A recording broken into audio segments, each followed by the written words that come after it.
Hey guys, and welcome back to the channel. I'm going to give you guys a quick run through of the how-to installation guide for the Boost by Smith plug and play for the L7 2017 and up gsxr1000s. This is an excellent option if you want to tune them remotely at the track quickly, have data logging, have closed loop corrections, you want to run nitrous and have full control over your nitrous, or in the application we're looking to move towards, turbos. So, I'm going to go ahead and kind of give you a quick rundown here. So the installation is very similar to installing a stock ECU. You're going to remove your hump, remove your seat, you're going to remove this center section. From that point you can access the stock ECU and remove it from the harness. Greg provides an adapter box. This adapter box, which I've shown previously, and I'll insert a picture here, plugs directly into the factory harness, sets down, and then towards the front here you're going to see a cable come out of it that goes up and around to the maxxecu. The maxxecu will set on top of that box with the antenna and such facing this way, and it will clear your latch. Your latch might scratch against it, but it will not rub it. From there, you need to install the vacuum line provided with the maxxecu into the port on the front of the Max and run it up to your factory map sensor hose. You will not use your factory map sensor anymore. Okay, now this is where it's going to get slightly trickier. You will have to remove the gas tank and this bracket. Directly under here there's a starter cable. It comes from this side, crosses over, and comes up. You're going to remove that crossover and make it run a straight line all the way up to the back, which will allow you to relocate your starter solenoid to the back of the bike. Okay? Now provided in the kit will be a positive battery cable that will attach here, plug into the harness right there, that white connector, and then connect to your starter solenoid to replace the factory shorty.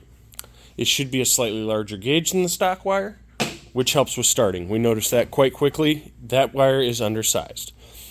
Any additional harnesses you have, such as laser height, etc., most of you guys are just going to have an O2 sensor wire.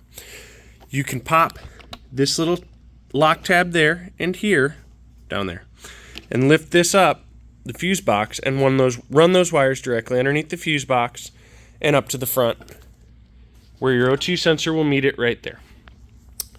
The main relay will be relocated to this side for most applications since there's much more room here. However, in this situation I wound up mounting it here. It will run under there as well, and then you can cross it over and mount it here. From there, you'll connect the positive to the battery positive and the negative to the battery negative. That is your direct power for your maxxecu.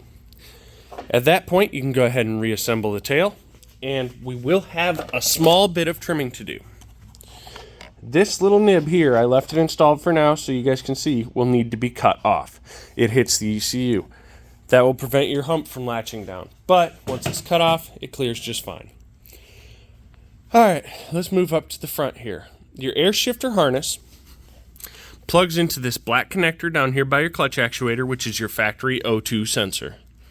Then it'll plug into the air shifter itself, whichever one you have. He supplies the connector. The other side of it will come up to the front and plug into the horn connection. Shift input to the blue and black wire on the horn. Okay, you can also bypass that option and use your up and down buttons for shifter. This is all configurable to what you'd like to have. The next step will be to install your oxygen sensor. Now this can be installed in many ways. Turbo applications typically come with a bung along with this bike with its race exhaust. However, factory exhaust does not. You may have to weld a bung into your factory exhaust or adapt your narrowband to fit a wideband. But this is M18 wideband.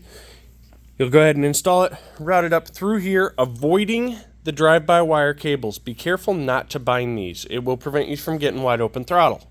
If you bend this bracket, it will prevent you from getting wide open throttle. You can go ahead and plug that into the factory connector. The last thing we need to install, and on this bike it'll be installed on this side, but I'll show you for a stock application what you're going to do. Over here, directly behind the line here, you'll see the factory oil pressure sensor. You will remove that and use the remote mount kit to adapt that to the hose, and then you will bring it around and mount it up here, most likely, or you can mount it up here with a 1-inch P-clamp provided in the kit and plug the sensor in. From there, that will plug into your factory map sensor connector. That way you're supplied with all the information you need. And that's it, folks. So the total install time, if you're decent with this, is about 15 minutes, 20 minutes tops, depending on how badly your fairings are stuck on the bike, because they can be a bit of a chore to get off the sides. But honestly, it takes about the same amount of time as an oil change to change this. From that point, it should be crank up, plug, and play. We should have a good enough base map for y'all to be able to fire it up and run it. At that point, you'll go ahead and start data logging and tuning, or put it on a dyno if that's your personal preference. Hope this video was found to be useful for you guys. I've got a lot of tuning to do on this to get this baseline ready for all of you. Now, the tune I'm going to be providing to Greg for this is going to be rich. On almost every application, you are going to have too much fuel. I am tuning on an oxygenated race fuel, and this bike uses a little bit of gas. So, you may find that the tune is rich. That's not a big deal. That's the whole point of this, is that you have open access to tune it yourself. Fuel tables should be set up. Ignition maps should be set up. They're going to be fairly aggressive, so if you feel like it, you can go ahead and pull a little timing out of it to get started. The crank angle. Now, you remember that timing light thing, the video the other day. You can use the same adapter from boostbysmith.com to go ahead and hook up a timing light. Under this cover on this side, there's a notch. And on the face of the gear behind here, there's an arrow. Those are your two marks that line up right about here. Okay? Now, I found it to be on this bike right at about 99. Govers found it to be on another bike right at about 97. So you got to give or take a couple degrees. That is why we do this. Every bike gets a light put on it, even if we know the bikes. Like Gen 1 Boosters, 101. No, they're not always 101. Sometimes they're 99. Sometimes they're 103. It floats. So, always put a light on it. But we seem to have everything rocking and rolling. I do need to get a new rear wheel speed sensor for this bike, because I'm pretty sure his is bad. I'm not getting signal from that, but I'm getting signal from the front. He's got a splice in it. It's been wrapped in the sprocket before, so I'm going to assume it's bad. Not a big deal, but from there, everything should be rocking and rolling. The two-step works on the clutch. The mode buttons, there is a slight difference on that. So factory, you'll just push these buttons and they'll do things. They do not in this anymore. We added a lockout. Pull the clutch in, and you can scroll through your menus.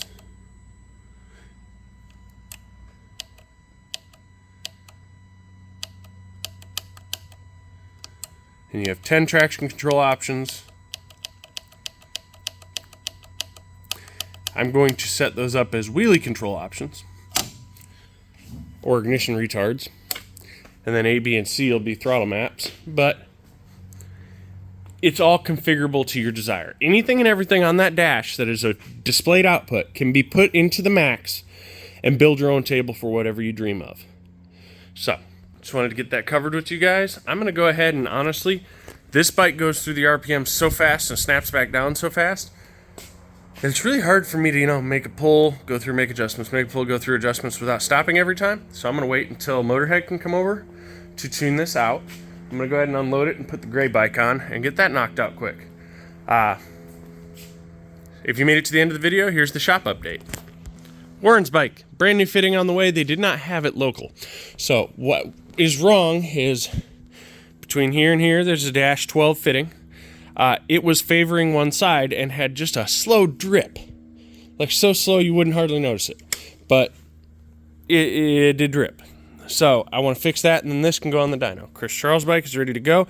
I pulled the nose off to show someone how to pull a nose off. I'll put it back on.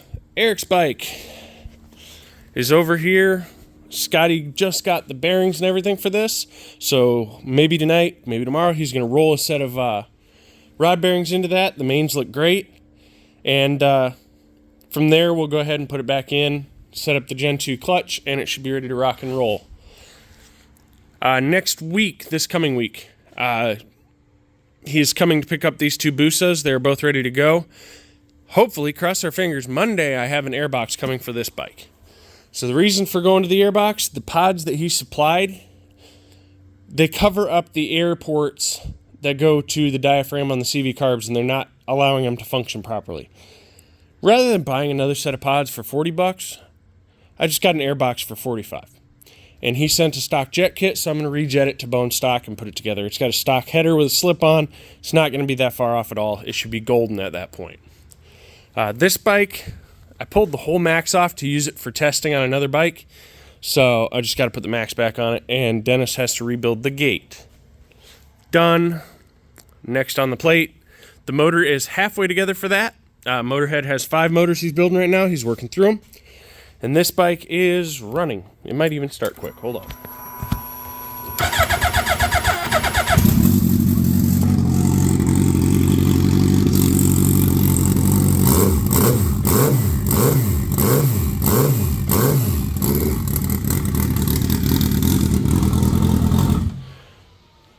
And there is no drips. The only leak on the floor was a fuel leak, and that was because a line was left loose. It happens. That's why we check for fuel leaks. So that bike's going on the dyno now. So, and that one needs a motor still. That's the shop update. Toto Rose. I've been trying to get out to Motorheads for like a week. I need a hone to hone his wrist pins. Well, not the wrist pins, the wrist pin bushings. They are just a hair too snug for me, so I'm going to go ahead and, you know what? 1 o'clock. I'm going to go out there now. He's awake for once. I'm going out there. So, with that, I'm going to end the video. Later, guys.